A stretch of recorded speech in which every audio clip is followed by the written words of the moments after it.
itu jadi pertama syariat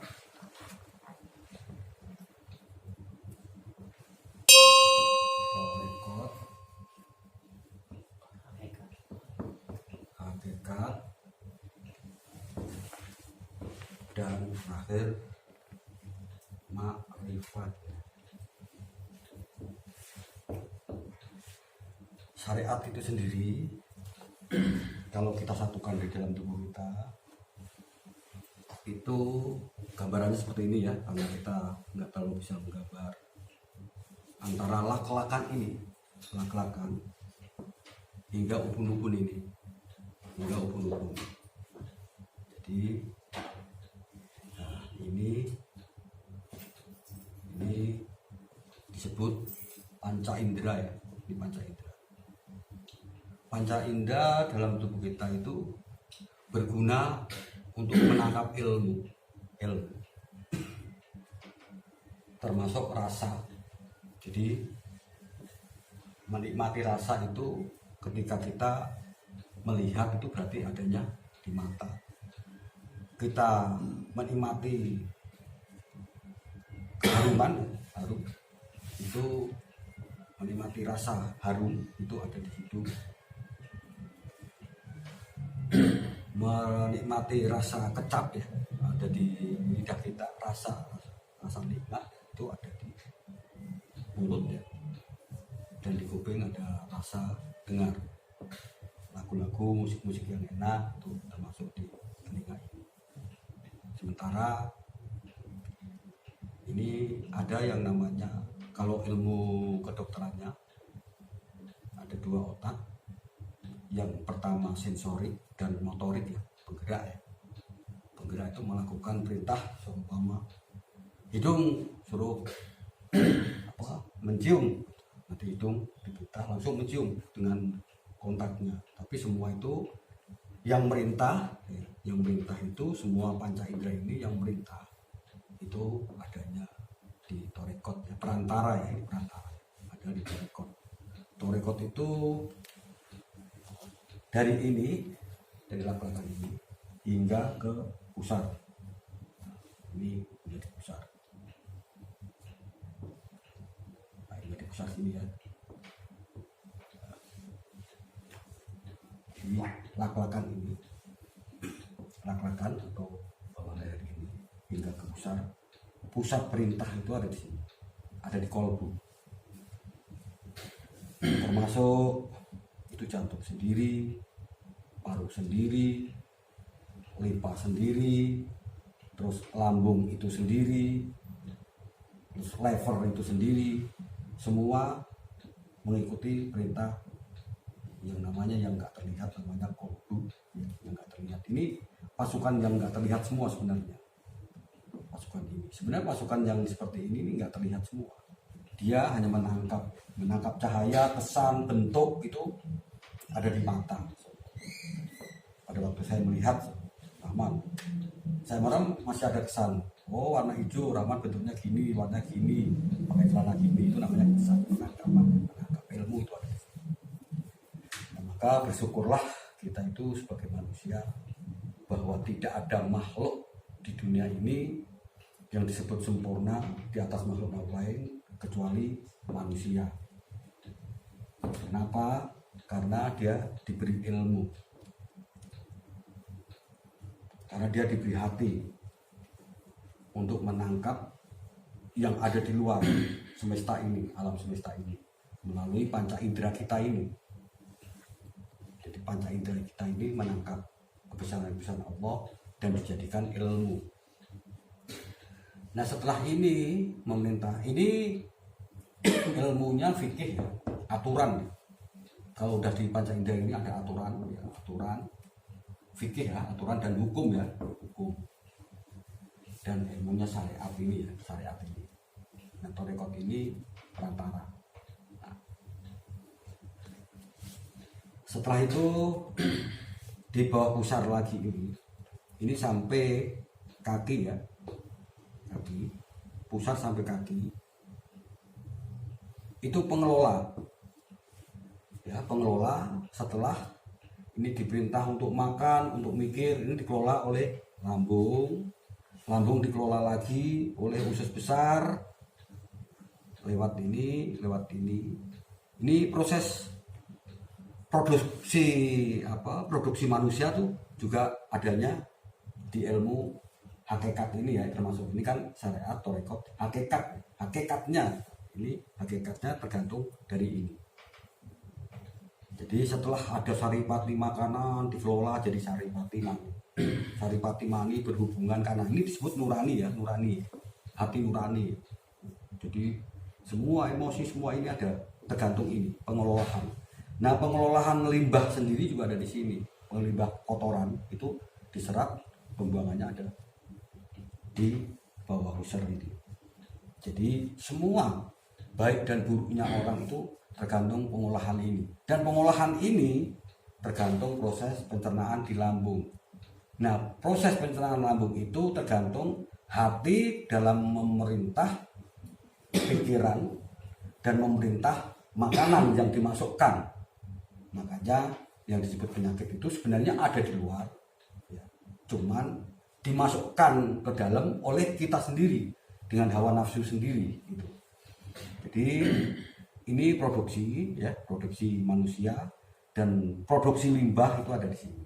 Nah, jika ini hakikatnya bagus, prosesnya ini bagus, itu yang disebut bisa mengendalikan jiwa atau rasa itu sendiri. Jadi mengendalikan semua rasa itu disebut ma'rifat. Jadi bisa mengendalikan hawa nafsu. Berarti rasa nikmat di dalam hidup ini timbul dari rasa. Jadi nikmatnya hidup itu tergantung rasa. Contohnya ketika ada makanan kita nggak kebagian karena rasa kita tetap nikmat, nggak kebagian nggak apa-apa, cuek gitu, nggak jadi kesel, emosi, ya itu namanya rasa. Nah kalau masih ada rasa emosi berarti itu dikalahkan dengan kenikmatan itu. Jadi yang bisa mengendalikan hawa nafsu itu rasa kita sendiri, itu disebut udah ma'rifat. Jadi timbulnya kasih sayang ya, kasih sayang itu jika kita dimaki tetap kita menyayangi dia. Nah kalau sudah mempunyai sifat itu, insya Allah lahir dan batinnya pasti sehat. Tapi untuk menuju ke sana harus ada tahap-tahap ini dulu. Ini yang paling berat. Kadang-kadang hati kalah sama ini, pikiran ini, karena sudah kebiasaan enak. Udah kebiasaan enak memandang, udah kebiasaan enak makan, terus kita nggak ada berpikir, ya kan? Terus berpikir ketika ada kita rakus, itu semua dikelola oleh lambung. Nah pusat itu ada di lambung. Nah antara pusar ini ke di atas ini yang torekot atau jadi ada keseimbangan. Jadi dikelola oleh ini. Tapi semua tergantung oleh lambung kita dalam mengelola kebutuhan tubuh kita.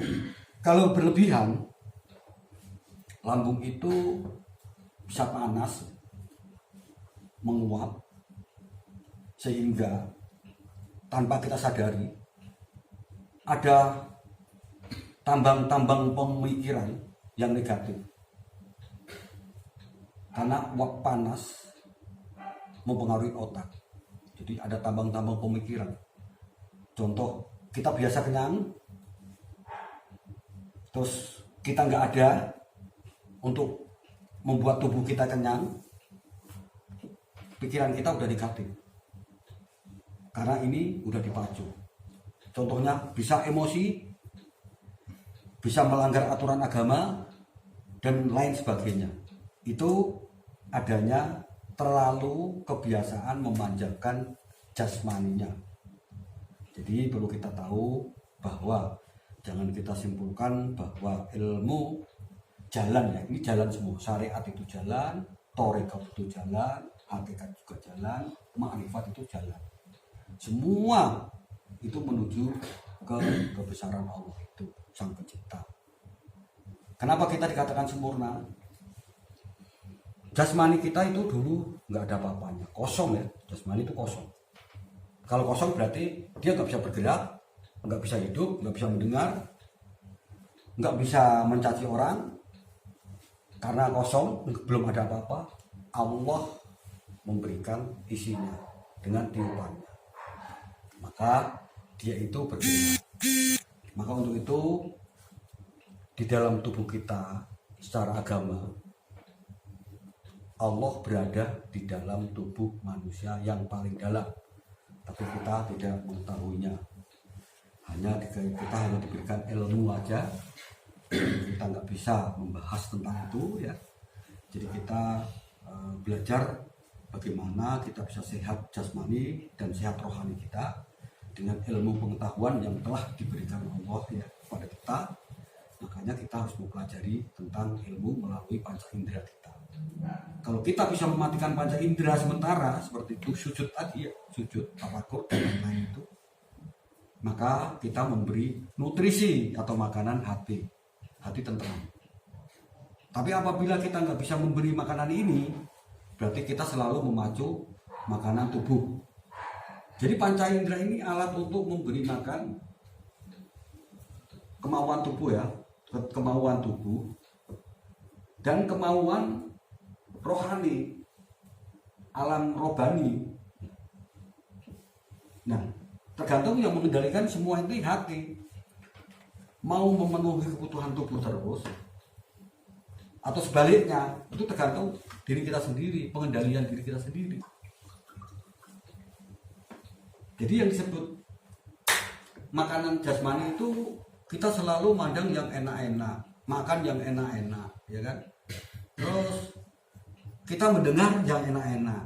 Nah, begitu kita mendengar yang nggak enak, kita marah, emosi. Begitu kita merasakan yang nggak enak, juga emosi. Ini semua tergantung panca pengendalian ini, panca indera. Panca indera mau dibawa kemana? Mau ke jasmani terus? Atau separuh jasmani? Atau separuh rohani? Kalau kita mandang di luar, berarti jasmani.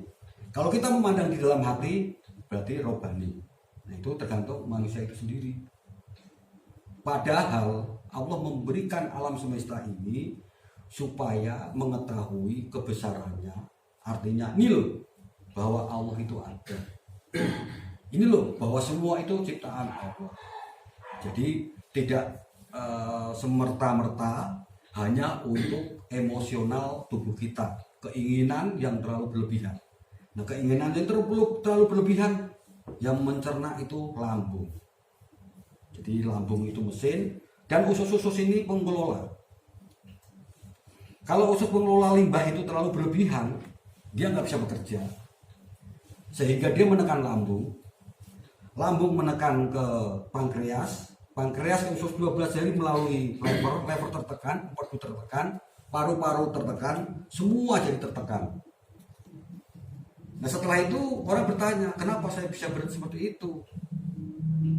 Ya karena diri kita sendiri terlalu berlebihan terhadap dunia, termasuk pikiran dan makanan itu sendiri.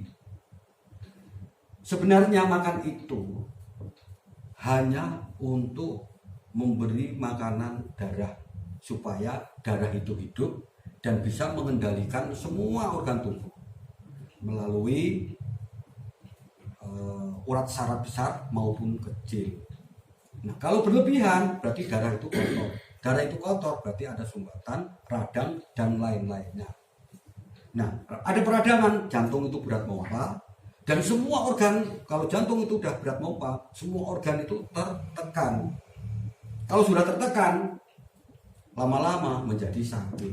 Kalau sudah sakit, lama-lama menjadi rusak. Setelah rusak, nggak berfungsi sistemnya, orang itu mati.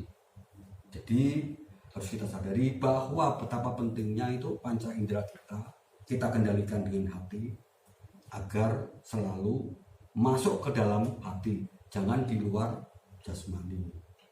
Di hati ini ada urusannya sama rohani.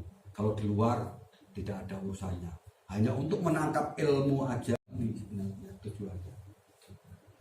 Ya mungkin cukup di sini supaya kita tahu bahwa